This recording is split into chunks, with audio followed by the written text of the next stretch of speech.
So good morning my dear students. आज हम लोग करने जा रहे हैं क्लास 10th की चैप्टर 2 पोलिनोमियल्स। ठीक है।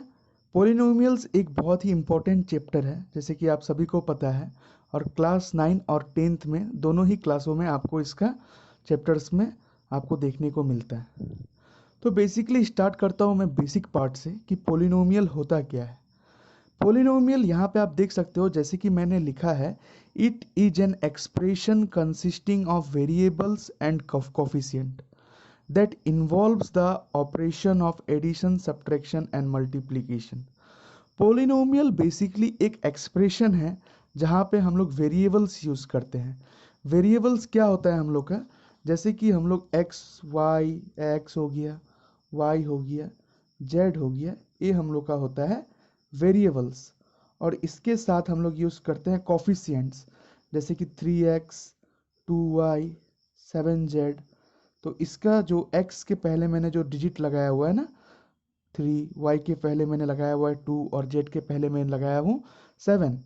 तो इस सब नंबर्स को जो बोलते हैं, इसको हम लोग क्या बोलते हैं, कोफिशिएंट बोलते हैं। और इस पे हम लोग साइंस का यूज़ करते हैं, जैसे कि 3x plus 2y minus 7y। तो ये इसमें जब हम लोग कोई भी वेरिएबल्स पे या फिर कोई भी वेरिएबल्स पे कोफिशिएंट यूज़ करते हैं और उसके साथ साथ प्लस का सिंबल, माइनस का सिंबल या फिर मल्टीप्लाई का सिंबल यूज़ करते हैं, तब वो एक्सप्रेशन जो बनता है हम लोग का क्या बन जाता है, पोलिनोमियल।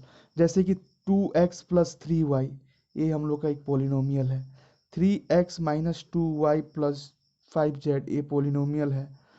7t माइनस 3w, मतलब कोफिशिएंट जो होगा कोई भी कुछ भी हो सकता है, 7, 3, कुछ भी नंबर्स हो सकता है, कुछ भी नेचुरल नंबर्स हो सकते हैं। ठीक है, नेचुरल नंबर्स इंटीजर्स माइनस भी हो सकता है, कोई दिक्कत नहीं है। यहाँ पे कोफिशिएंट देखिए, w के पहले जो कोफिशिएंट है वो है -3, t के पहले जो कोफिशिएंट वो है 7। और हम लोग का कंस्टेंट टर्म भी हम लोग यूज़ कर सकते हैं, जैसे 7t-3y 3w प्लस 2। तो ये जो सिंगल टर्म है जिसमें कोई वेरिएबल ना हो, उसको हम लोग बोलते हैं कांस्टेंट टर्म। ठीक है। तो ये था हम लोग का पोलिनोमियल का बेसिक्स। ठीक है। It is an expression consisting of variables, coefficient that involves the operation of addition, subtraction and multiplication. ठीक है। कुछ भी एक्सप्रेशन, जैसे कि 4x² minus 3y equals to 0, ये भी एक पोलिनोमियल है। ठीक है। 7x³ प्लस 2x², ये भी एक हम लोग का पोलिनोमियल है। बस आपको ध्यान ये देना है कि उसमें कोई वेरिएबल हो और वेरिएबल के साथ कोई कोफिशिएंट हो और उस पर कोई एक सिंबल हो एडिशन की या फिर सब्ट्रैक्शन की। ठीक है। ये था हम लोग का पोलिनोमियल्स का बेसिक। अभी हम लोग देखते हैं कि डिग्री किसे कहा जाता है पोलिनोमियल में। पोलिनोमियल में जो डिग्री होता है वो कोई भी जो एक्सप्रेशन है उसका हाईएस्ट पावर को डिग्री कहा जाता है। जैसे कि मैं एक अभी आपको एग्जांपल देता हूँ, 2x⁷ plus 6x² plus 3x। तो इस एक्सप्रेशन में आप देख रहे हो x का पावर 7 है, x का पावर यहाँ पे 2 है और x का पावर यहाँ पे क्या है, कुछ नहीं है, तो 1 है। तो यहाँ पे जो इसका हाईएस्ट पावर है वो इस पोलिनोमियल का डिग्री हो जाता है। ठीक है। जैसे कि 2x⁷ plus 6x² plus 3x। तो यहाँ पे हाईएस्ट पावर 7 है, तो ये क्या हो जाएगा, इसका डिग्री 7 हो जाएगा। और कोफिशिएंट क्या होता है, मैंने आपको बताया, a number use to multiply variables. Variable के साथ हम लोग कोई भी नंबर मल्टीप्लाई करते हैं, जैसे कि 5x माइनस 3 है, तो ये 5x और ये 3, इसको टर्म्स बोला जाता है। x को वेरिएबल बोला जाता है, x के आगे जो नंबर लगा है उसे कोफिशिएंट बोला जाता है, और जो नंबर सिंगल हो उसके साथ कोई वेरिएबल ना हो उसे हम लोग कंस्टेंट कहते हैं। ठीक है। तो ये था पोलिनोमियल का बेसिक कंसेप्ट, डिग्री और कोफिशिएंट का। अब हम लोग आगे आते हैं और देखते हैं पोलिनोमियल कितने प्रकार के होते हैं। फर्स्ट हम लोग देखेंगे पोलिनोमियल्स को टर्म्स के आधार पे। टर्म्स के आधार पे, जैसे कि मैं आपको बताऊं ना, 3x प्लस 2y, इसमें दो टर्म्स है, ए एक टर्म है और ए एक टर्म है। 4x plus 6y plus 7 equal 7 है, तो यहाँ पे कितना टर्म है, 3 टर्म है, 1 2 3। तो पोलिनोमियल्स के आधार पे पोलिनोमियल जो होता है बेसिकली 4 प्रकार का होता है। पहला, कोई भी पोलिनोमियल अगर सिंगल हो जिसमें ओनली वन टर्म हो, जैसे कि यहाँ पे लिखा है 6, ये मोनोमियल कहा जाता है। 4x³ अकेला है, इसके साथ कोई भी ऑपरेशन यूज नहीं किया है। -5a² b³, ए अकेला है, इसके साथ हम लोग कोई भी दूसरा कोफिशिएंट या फिर दूसरा एक्सप्रेशन कुछ भी नहीं है। तो जो पॉलिनोमियल में सिर्फ हम लोग एक टर्म यूज करते हैं उसे हम लोग कहते हैं वन टर्म, जो होता है मोनोमियल। सेकेंड होता है जिसमें हम लोग दो टर्म यूज करते हैं, जैसे कि 6x+2, ab⁴ -5y+2f। तो यहाँ पे आप देख सकते हैं दो टर्म हम लोगों ने यूज किया है, तो इसे कहते हैं बाइनोमियल। जिस पॉलिनोमियल में हम लोग तीन टर्म यूज करते हैं, 1 2 3, उसे कहते हैं ट्राइनोमियल।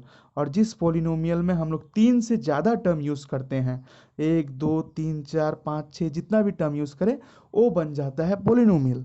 तो बेसिकली मेरा कहने का मतलब ये है, टर्म्स के आधार पे पॉलिनोमियल चार किस्म का होता है, और कोई भी पॉलिनोमियल में तीन से ज़्यादा टर्म्स आ जाए तो वो कोई भी पॉलिनोमियल्स जो टर्म्स होता है तीन से ज़्यादा है तो उसे हम लोग पॉलिनोमियल्स ही कहते हैं। बट कोई भी पॉलिनोमियल्स पे सिंगल टर्म है तो उसे हम लोग मोनोमियल कहते हैं, दो टर्म है तो उसे हम लोग बाइनोमियल कहते हैं, और तीन टर्म है तो उसे हम लोग ट्राइनोमियल कहते हैं, और तीन से ज़्यादा हो तो उसे हम लोग पॉलिनोमियल कहते हैं। तो ये बांटा मैंने पॉलिनोमियल को टर्म्स के आधार पे। अब मैं बांटता हूँ पॉलिनोमियल्स को, दिखाता हूँ आप लोगों की पॉलिनोमियल्स कितना टाइप के होते हैं डिग्री के आधार पे। तो डिग्री के आधार पे अगर देखा जाए, कोई भी पॉलिनोमियल जो है अगर वो सिंगल है, उसके साथ कोई कोफिशिएंट नहीं है, ठीक है, ना ही पावर है ना ही कोफिशिएंट है, तो उसे कंस्टेंट पॉलिनोमियल कहा जाता है। मतलब इस पॉलिनोमियल में कोई भी डिग्री नहीं है, एक कंस्टेंट टर्म है, अकेला है, ओनली कंस्टेंट टर्म, तो इसको कंस्टेंट पॉलिनोमियल कहते हैं। कोई भी पॉलिनोमियल में अगर हाईएस्ट डिग्री 1 हो तो उसे हम लोग जो होता है लीनियर पॉलिनोमियल कहते हैं। जैसे कि x+8, अभी x का ऊपर कुछ नहीं है तो इसका पावर कितना होगा, 1 होगा, तो इसका हाईएस्ट डिग्री 1 है, तो हम लोग इसे क्या कहेंगे, लीनियर पॉलिनोमियल। कोई भी पॉलिनोमियल में हाईएस्ट डिग्री अगर 2 हो, 3x² - 2x+7, उसे हम लोग कहते हैं क्वाड्रेटिक पॉलिनोमियल। ये पॉइंट आपको नोट करना है, यहाँ पे हाईएस्ट डिग्री इस पॉलिनोमियल एक्सप्रेशन का 2 है, इसलिए ये हो गया क्वाड्रेटिक पॉलिनोमियल।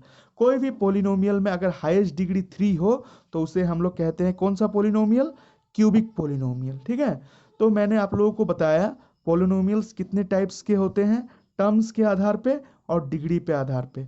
पॉलिनोमियल्स में जो मोनोमियल, बाइनोमियल, ट्राइनोमियल क्या होता है, कंस्टेंट पॉलिनोमियल किसे कहते हैं, अगर कोई न कंस्टेंट नंबर है, जैसे 7 हो गया, 3 हो गया, तो कंस्टेंट पॉलिनोमियल है।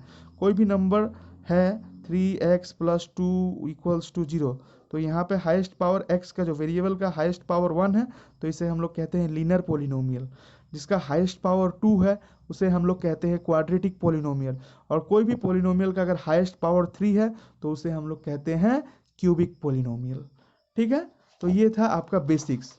अब हम लोग आते हैं एक्सरसाइज 2.1 एनसीईआरटी बुक के क्वेश्चन नंबर 1 पे।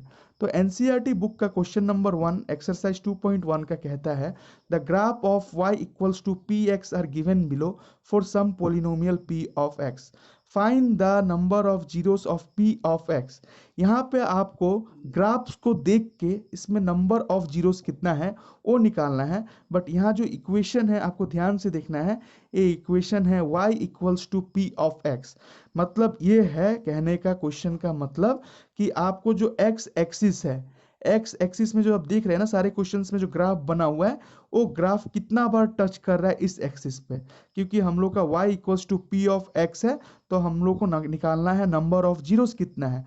तो फर्स्ट क्वेश्चन पे आप देख रहे हैं एक ग्राफ कुछ इस तरह से जा रहा है जो कि x एक्सिस को एक बार टच कर रहा है। तो एक x एक्सिस को एक बार टच कर रहा है और हम लोग को x के रेस्पेक्ट में नंबर ऑफ जीरोस निकालना है। तो यहाँ पे नंबर ऑफ जीरोस हम लोग का कितना हो जाएगा, नंबर ऑफ जीरोस = 1 होगा, क्योंकि ये ग्राफ x एक्सिस को एक बार टच कर रहा है। सेकेंड क्वेश्चन में आप देख सकते हो x एक्सिस का जो लाइन है, हॉरिजेंटल लाइन जो है, उसको दो बार टच कर रहा है, एक बार यहाँ पे और एक बार यहाँ पे। तो यहाँ पे नंबर ऑफ जीरोस हम लोग का कितना हो जाएगा, यहाँ पे हम लोग का नंबर ऑफ जीरोस हो जाएगा 2। ठीक है, फिर थर्ड क्वेश्चन में आप देख सकते हो यहाँ पे x एक्सिस को सिर्फ एक बार टच कर रहा है, तो यहाँ पे भी हम लोग का आंसर कितना हो जाएगा, नंबर ऑफ जीरोस = 3।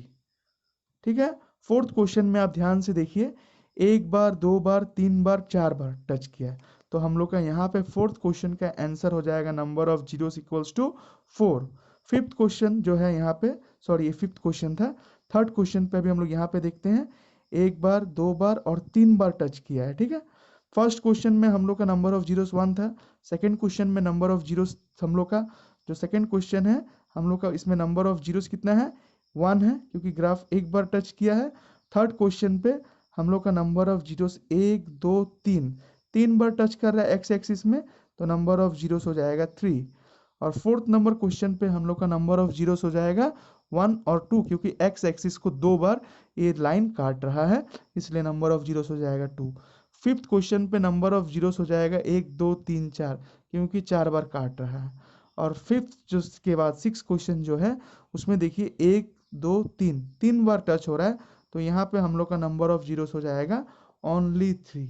तो ये चीज़ आपको ध्यान में रखना है जो हम लोग क्वेश्चन में ग्राफ्स के थ्रू से नंबर ऑफ जीरोस कैसे निकालेंगे, ठीक है। जो कि अगर यहाँ पे y equals to P X नहीं होकर x equals to P of Y अगर होता तो हम लोग y एक्सिस पे देखते हैं, क्योंकि जीरोस हम लोग y के आधार पे निकालते हैं। नंबर ऑफ जीरोस जो 9th में कराया था कि y के, तो इसमें हम लोग y एक्सिस पे देखते y एक्सिस को कितना बार टच कर रहा है वो ग्राफ्स का लाइन जो है, ठीक है। तो 1 2 3 4 5 6 हम लोग का क्वेश्चन हो गया एक्सरसाइज 2.1 का। अब हम लोग नेक्स्ट कंसेप्ट पे आएंगे, ठीक है। तो आज के लिए मैं बस इतना ही रखता हूँ बेसिक्स कंसेप्ट। अभी नेक्स्ट हम लोग करेंगे एक्सरसाइज 2.2 का बेसिक्स जो है वो हम लोग देखेंगे। Thank you.